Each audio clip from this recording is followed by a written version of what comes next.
First of all, I'd like to thank Mayor Peter Danielson to give Amsterdam Smart City the opportunity to actually not only share its best practices, but also its lessons learned. And I'd like to congratulate Soraya, Kirsten and her team on putting together such a great conference with such a great turnout. And in the end, it's all about the people. It's the engagement of the people.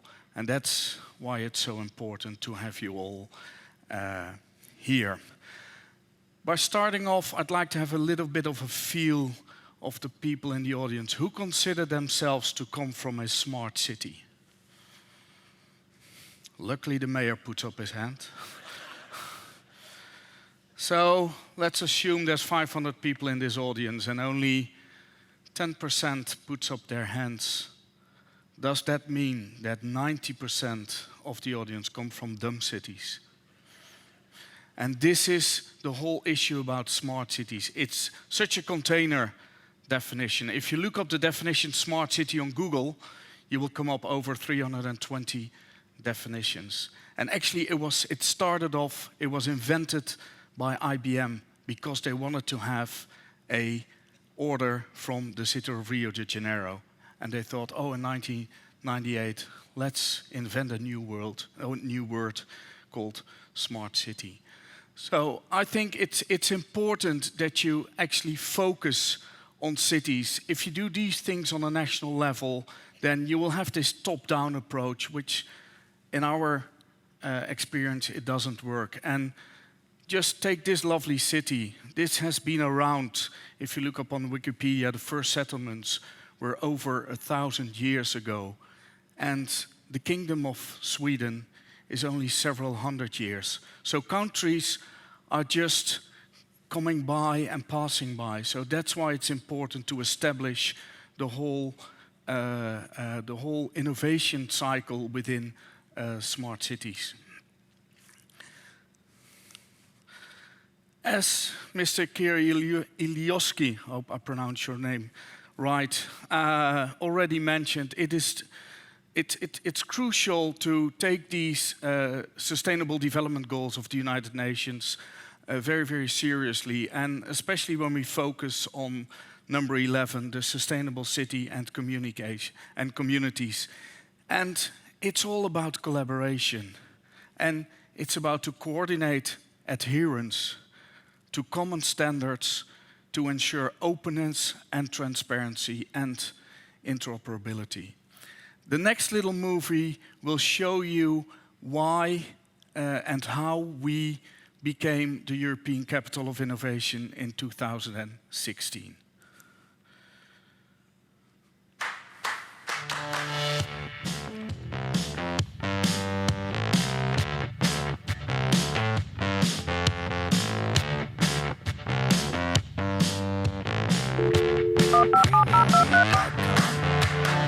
I is for individual, and Amsterdam represents the collective. Together, all these I's make up the city, where they also support and promote it.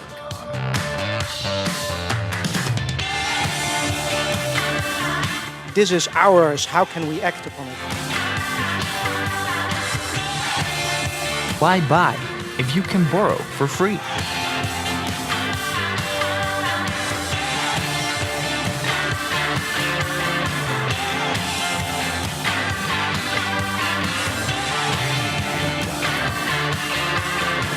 Amsterdam is key for our success, and we're proud to be a part of it. 65 developers and designers are working on smart solutions for the city, for the arena. They've got 48 hours. In this project we use the Smart Citizen Kit, which is an open source, low-cost sensor kit.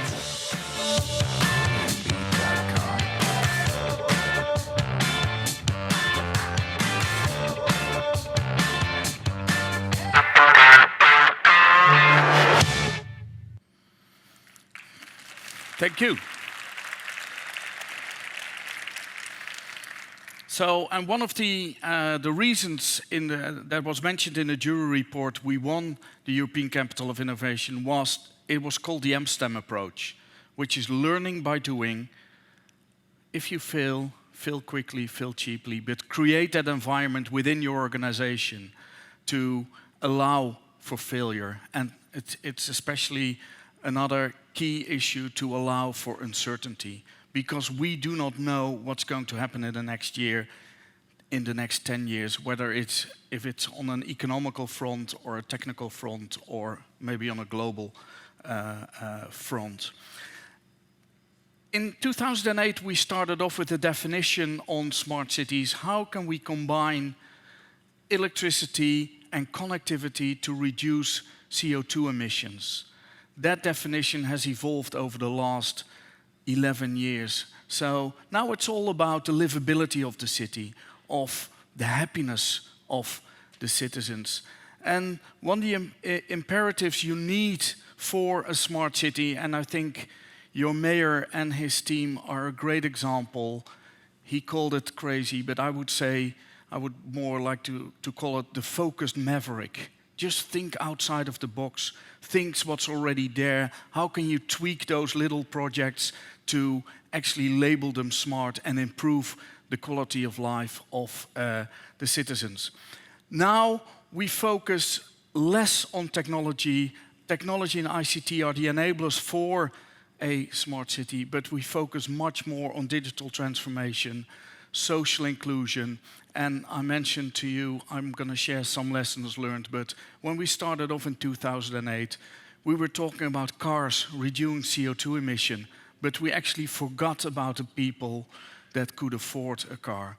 So make it on a non-discriminatory basis, make sure that everything you do is accessible and for everyone in your municipality. Another crazy thing is that a lot of people, willingly or not willingly, are actually sharing their data with Google, with Facebook, and other social media platforms. But they do not share their data with the local government. How can we re-establish that trust that also citizens are willing to share their data with their local government? Last, we're focusing a lot now on ethics. We think as a local government, you have to make sure that you do everything on a non-discriminatory basis. Algorithms are written by people. Make sure that there's enough ethics in those algorithms. And one of the things we do now is having ethical audits on algorithms. Is the algorithm actually doing what we think it is doing? And this also comes to autonomous vehicles.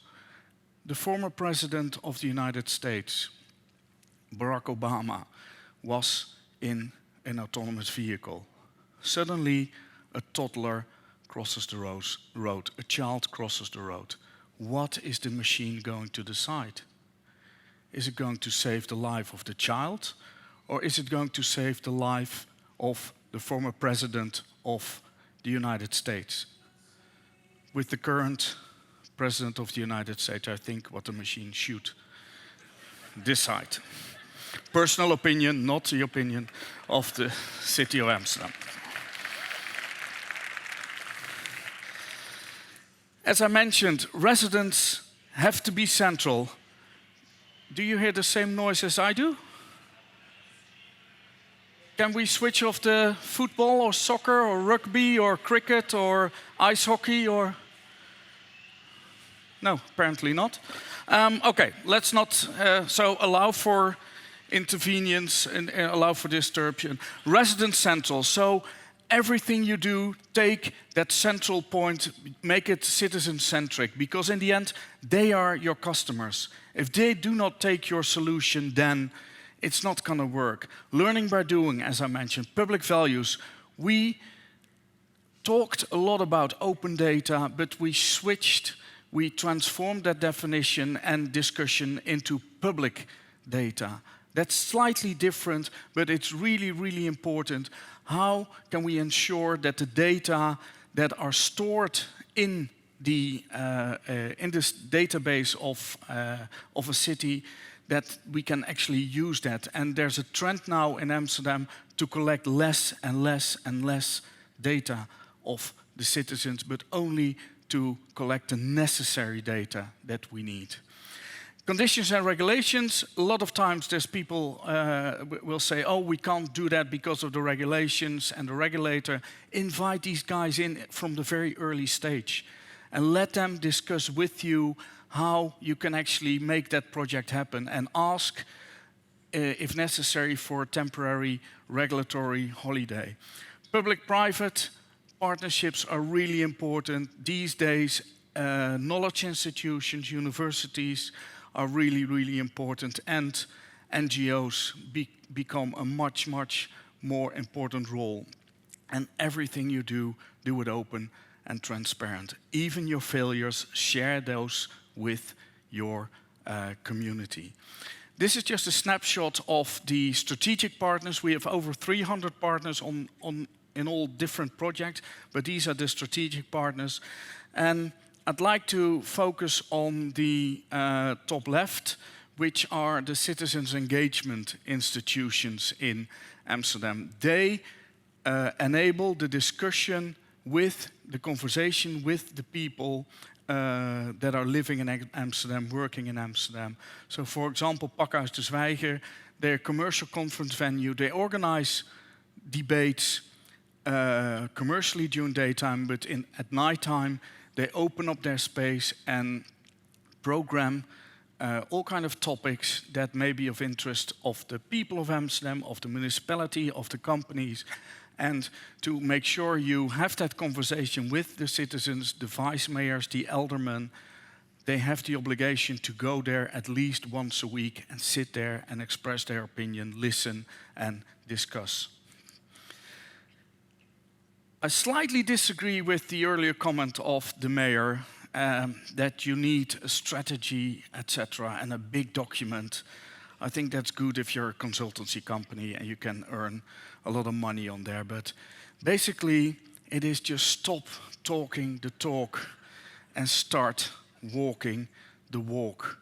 Do things. You need that vision, so you need that political leadership of a mayor. But start doing things. Stop talking all the time. I mentioned the Citizens Engagement Organization. Another one of that Citizens Engagement Organization is De Waag. And they actually facilitate all kind of technical innovations and make that available for the citizens. On the bottom right, there was a group of people that thought that their air pollution went down and was increasingly getting bad. And instead of putting up sensors yourself as a local government, we asked these people to come in to De Waag, invited a few technical students from the technical university, and they built together their own sensor. And one person was interested in noise, the other one was in CO2 pollution, the other one in NOx pollution, so they could actually build their own sensor. And with inviting them, you solve usually half of the problem. And in the end, they all measured themselves that there was no increase of air pollution. So that's one of the ways we try to re-establish the trust between the governments. Oh, you can reduce that sound, thank you. Another important thing is that you put living labs into your city.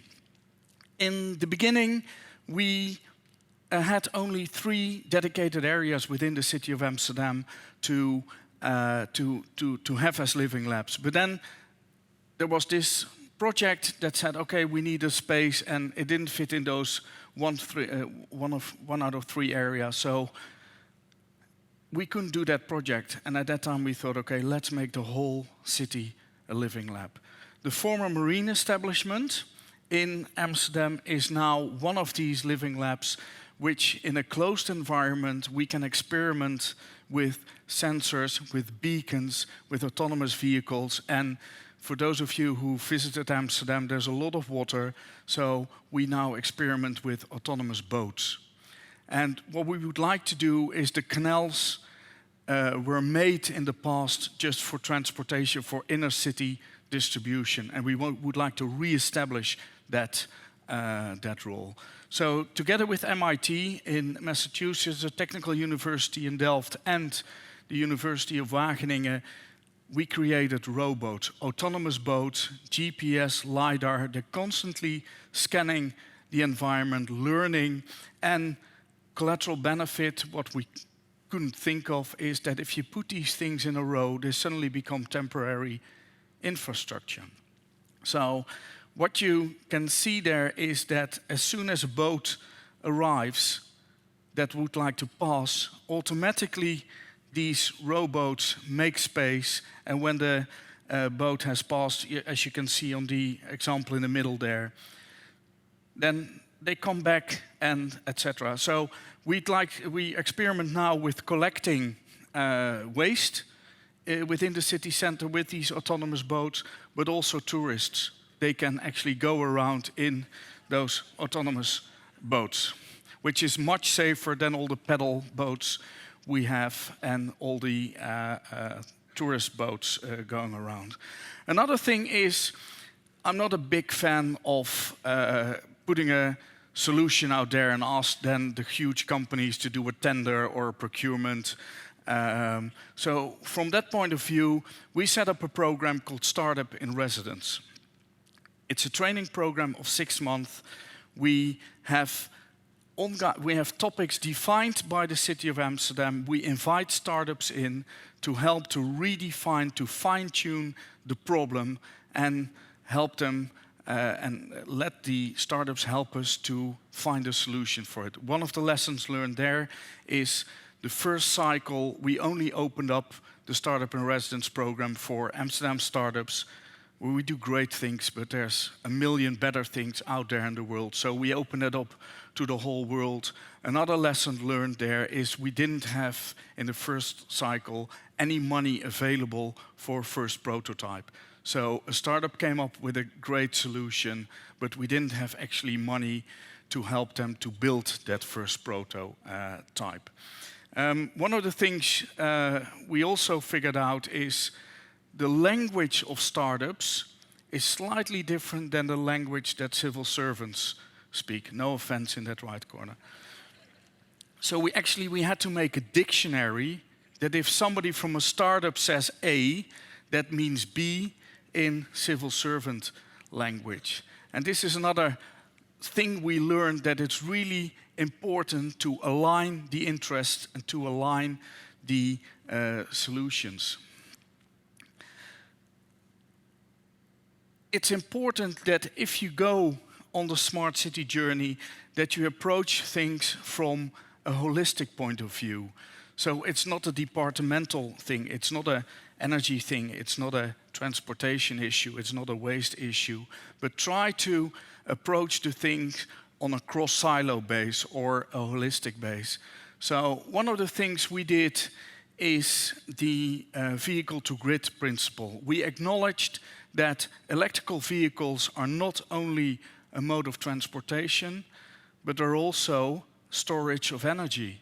So we built electrical charging points within the public space that could not only deliver electricity to the vehicle, but also, if necessary, the energy that's stored in the car can be put back into the grid. And you have to make all kind of platforms to trade that energy. But this is the first part that we think that the whole city needs to be, has to have a bidirectional electricity grid. And that it's not always a matter of technique is probably this example. Mobility as a service in the Zuidas. Zuidas is the central business district of the city of Amsterdam. We started off by asking 100 people to leave their lease car in the parking garage for 1 month. We gave them €1,000 in return to use different modalities of transportation. And what you see is that people are starting to use car sharing, they start to use biking, they start to use public transportation, Uber, and all kind of other things that you have to some kind of force or forced them to get out of that car to think on new ways of transportation.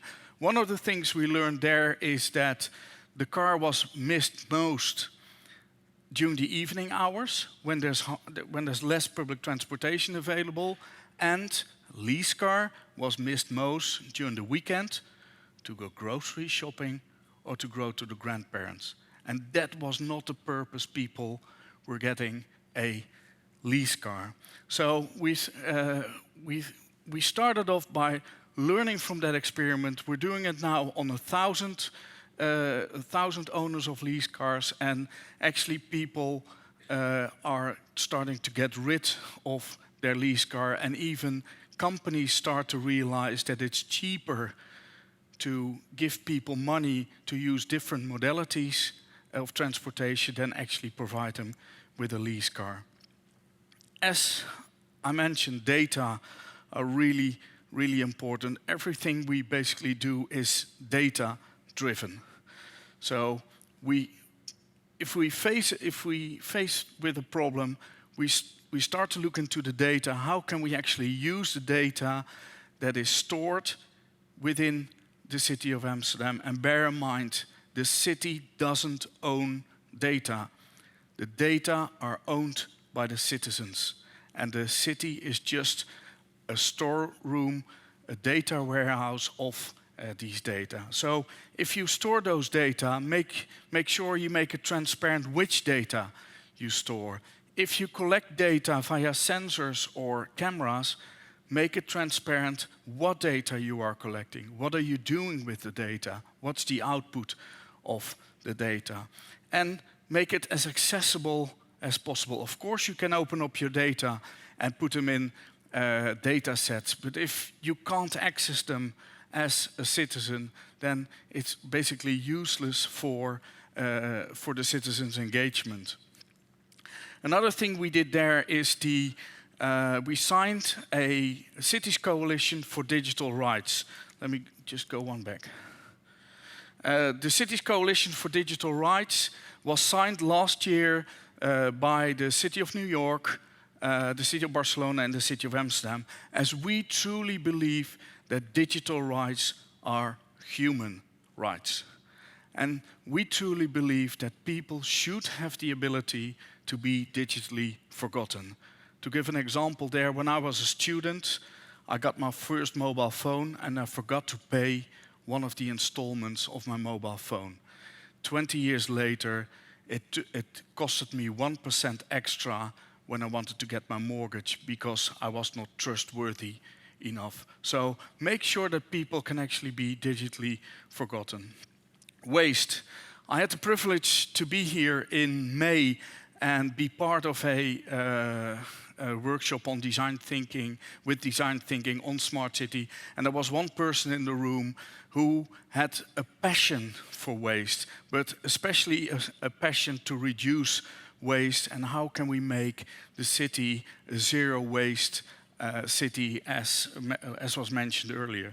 So what we try to do now is artificial intelligence, learning, machine learning, to actually scan the environment. What type of waste is there?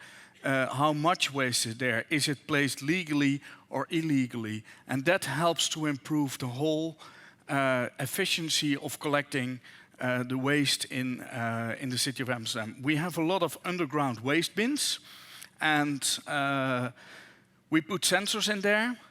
So if, when a certain waste bin reached a certain level, then it would give an indication that it needed to be emptied. We figured out after 3 months that the amount of kilometers that the waste collection vans were driving was actually more than when they do just their regular collection. So that's one of the things we learned there. We have this waste to power plant, and they produce so much energy that it's enough for the public transportation and public lighting. I need to speed up. Everything, the lessons learned. Maybe share the greatest lesson learned we did in the past. That was selling Manhattan to the British. After that, we had the golden age. And we learned a lot from that because the golden age was only prosperous for only the rich people in the city of Amsterdam, and we forgot about the poor people. So that was the lesson learned. As I mentioned, there's a lot of failures. There's a lot of projects that didn't scale. Throw them away? No, put them somewhere. And we created something called an innovation graveyard. Put the projects there, reassess them every 6 months, and 9 out of 10, when you combine 3 or 4 projects now that weren't ready to scale, they suddenly are ready to scale. Really important, it's about ecosystems and not about ego systems. If you acknowledge that, then that's half of the way forward. For Amsterdam, it worked to have a special purpose vehicle, to be independent, learning by doing. And bear in mind that if technology is the answer, what was the question? Because it is a much deeper underlying issue usually going around. You see all those dots on the screens at the side. They're all individually now. So let's make them connecting dots. They're already moving a bit, so that's a good thing. But let's connect those dots and put everything in place to make Helsingborg a more livable place for the people who work, live and play here. That hopefully will result soon that the mayor of Helsingborg can receive the award of the European Commission to be the European Capital of Innovation. Thank you very much.